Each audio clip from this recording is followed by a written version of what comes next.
سائل کہتا ہے کہ مجھے ہر وقت پریشانی اور ٹینشن ہوتی ہے، میں دلی سکون میں نہیں ہوتا، کوئی مجھے ایسا وظیفہ بتلا دیں کہ جس سے میں پریشانی سے بچتا رہوں۔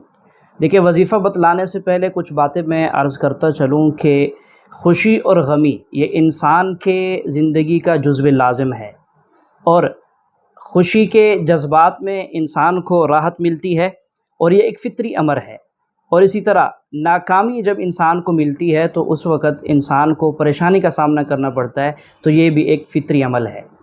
اور اس پریشانی میں اور اس ٹینشن میں، اس ڈپریشن میں ہوتا کیا ہے، بہت ساری پریشانیاں ہوتی ہیں، اور اس کے ساتھ جو ہے آدمی کا معدہ کام صحیح نہیں کرتا، بھوک نہیں لگتی اور نیند صحیح نہیں آتی، اور انسان اتنا پہنچ جاتا ہے کہ خودکشی کے فیصلے کرنے لگ جاتا ہے۔ تو اس لیے ٹینشن سے دور رہنا، ڈپریشن سے دور رہنا اور خوشی کے موقع کو تلاش کر کے ہر وقت خوش رہنا انتہائی ضروری ہے۔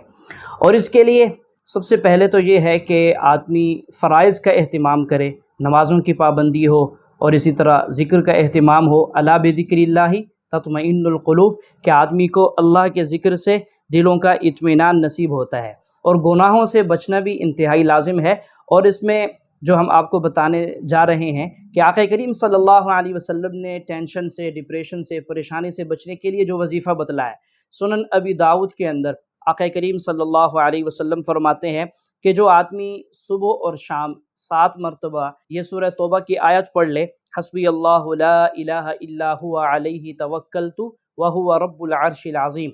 7 دفعہ صبح اور 7 دفعہ شام کو پڑھ لے، تو اللہ کریم اس کو ہر غم سے، ہر ڈپریشن سے، ہر ٹینشن سے محفوظ رکھیں گے۔